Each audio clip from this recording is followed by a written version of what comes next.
উদ্বেগ উৎকণ্ঠা ছিল চারদিকে, ছিল নতুন নতুন গুজব। গত ৩ মাস ধরে বাংলাদেশ ভারত সম্পর্কে যা ঘটেছে তা ৫২ বছরের ইতিহাসে নজিরবিহীন। কেন এমনটি হলো? ভারতকে তো বাংলাদেশের মানুষ বন্ধু মনে করে। ৭১-এর মহান মুক্তিযুদ্ধে তাদের অবদান অনস্বীকার্য, কিন্তু ৫ই আগস্ট বাংলাদেশের রক্তাক্ত অভ্যুত্থানের পর ভারতের সেই ভূমিকা নিয়ে প্রশ্ন উঠল। ঠুনকো কিছু ঘটনা নিয়ে শোরগোল ফেলে দিল ভারতীয় মিডিয়া। একটি সার্বভৌম রাষ্ট্রকে রীতিমতো চ্যালেঞ্জের মুখে দাঁড় করানো হলো। সবই হলো রাজনৈতিক বিবেচনা থেকে। বাংলাদেশের অভ্যন্তরে টার্গেট করে সংখ্যালঘুদের নির্যাতন করা হচ্ছে এমন একটা সুর তুলে সীমান্তের ওপারে কিছু অনাকাঙ্ক্ষিত ঘটনা ঘটানো হলো। রক্ষা পেল না বাংলাদেশের মিশনও। ভারতীয় রাজনীতিবিদরা অহেতুক অপ্রয়োজনীয় বাক্যবাণে বাংলাদেশের গায়ে কালিমা লেপনের চেষ্টা করলেন। শান্ত এই ভূমিতে জাতিসংঘ শান্তিরক্ষী পাঠানোর প্রস্তাবও করে বসলেন। এটা সত্য যে ৩৬ জুলাই খ্যাত ৫ই আগস্ট বদলে দিয়েছে এই বদ্বীপের শাসন ব্যবস্থা তথা রাজনৈতিক হিসাব নিকাশ। দিল্লির সমর্থনে বাংলাদেশের মানুষের ঘাড়ে চেপে বসা শেখ হাসিনার স্বৈর শাসনের শোচনীয় পতন হয়েছে এই দিনে। জনরোষ থেকে প্রাণে বাঁচতে হাসিনা তার দুনিয়ার একমাত্র মিত্র ভারতেই আশ্রয় নিয়েছেন। তার প্রতি ভারতের ভালোবাসা নিখাদ, এটাই প্রমাণিত।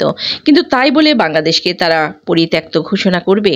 বোদ্ধাদের ভাষ্যমতে এদেশের সঙ্গে ভারতের বন্ধন অকাঠ্য, সম্পর্কে টানাপোড়েন হতেই পারে, যার প্রমাণ দিল দিল্লি। সব আলোচনা সমালোচনা তথা সম্পর্কের চরম টানাপোড়েনের মুহূর্তে ঢাকায় পা রাখলেন দিল্লির পররাষ্ট্র সচিব বিক্রম মিশ্রি।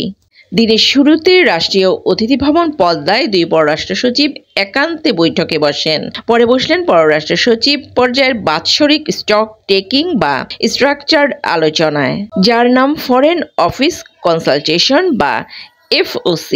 প্রায় ৩.৫ ঘন্টা স্থায়ী এই আলোচনা মধ্যাহ্নভোজের মধ্য দিয়ে শেষ হলো। আনুষ্ঠানিক আলোচনায় দ্বিপাক্ষীয় স্বার্থ সংশ্লিষ্ট বিষয়াদি নিয়ে পয়েন্ট টু পয়েন্ট বিস্তৃত আলোচনা হলো, যেখানে গুরুত্ব পেল ভারতে বসে শেখ হাসিনার রাজনৈতিক কর্মকাণ্ডের বিষয়টি। বৈঠকে অবশ্য ফেরানো নিয়ে কোনো আলোচনা হয়নি তাকে। আর এই বৈঠকের বিষয়টা নিয়ে নিজ নিজ অবস্থান তুলে ধরতে পরবর্তীতে ২ পররাষ্ট্র সচিব আলাদা আলাদা ব্রিফ করেছেন সাংবাদিকদের সাথে। আর এই আলোচনায় খোলাসাভাবে যেটা বলা হয় সেটা হলো ২ প্রতিবেশীর সম্পর্ক, বন্ধুত্ব, পারস্পরিক নির্ভরশীলতা এবং মাঝে মধ্যে উদ্বেগ উৎকণ্ঠার মিশেলে হয়ে থাকে, এটাই বাস্তব। বাংলাদেশ ভারত সম্পর্ক তার ব্যতিক্রম নয়, কিন্তু সবকিছু ছাপিয়ে যায় যখন বর্ডারে রক্ত ঝরে। তাছাড়া মানুষের সেন্টিমেন্টে লাগে এসব ঘটনা সব সামনে আসে, বিশেষত অভ্যন্তরীণ বিচ্ছিন্ন ঘটনাকে যখন বড় করে দেখানো হয় এবং রাজনৈতিক নেতৃত্ব বা সরকারি পর্যায়ে এটা নিয়ে যখন কথা বলা হয়। আর এই সমস্যা বাংলাদেশ অ্যাড্রেস করে এবং এ নিয়ে বন্ধুরাষ্ট্র হিসেবে ভারত কূটনৈতিক চ্যানেলে বার্তা দিলেও মানুষের মাঝে কিন্তু ক্ষোভের এতটা সঞ্চার হতো না বলে মনে করে ঢাকা। আলোচনায় উভয়ের তরফেই বলা হয় বাস্তবতা অস্বীকার করার মধ্যে কোনো কল্যাণ নেই, বরং এতে সমস্যা বাড়বে। তাই উভয়ের যৌক্তিক কনসার্ন যত দ্রুত অ্যাড্রেস করা যাবে ততই মঙ্গল।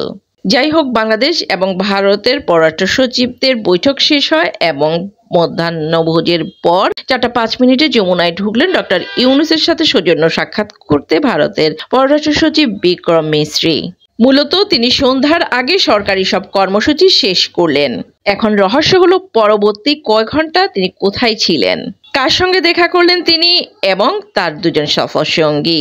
ওয়াকিবহাল সূত্র বলছে ৩ সদস্যের একটি প্রতিনিধি দল নিয়ে বিক্রম মিশ্রি একটি রুদ্ধদ্বার বৈঠকে বসেছিলেন ঢাকা সেনানিবাসে। সেনাবাহিনী প্রধান জেনারেল ওয়াকারুজ্জামানের সঙ্গে সৌজন্য সাক্ষাৎ কাম বৈঠকটি হয় তার সন্ধ্যা ৭:৩০ থেকে রাত ৮:৩৫ পর্যন্ত। সেই বৈঠকে কি আলোচনা হয়েছে তা নিয়ে তেমন কোনো কিছুই জানা যায়নি। তবে যেটুকু জানা গেছে, সম্পর্কে মেঘ দূর করার বিষয়ে ঘণ্টাব্যাপী এই বৈঠকে তাৎপর্যপূর্ণ অগ্রগতি হয়েছে। বিশেষত দূরে থেকে পররাষ্ট্র সচিব বা দিল্লি যা ভাবছিল বাংলাদেশ সফরে, সেটি ইতিবাচক ধারণা নিয়ে ফিরেছেন ভারতের পররাষ্ট্র সচিব বিক্রম মিশ্রি। সবাই ভালো থাকবেন। আল্লাহ হাফেজ।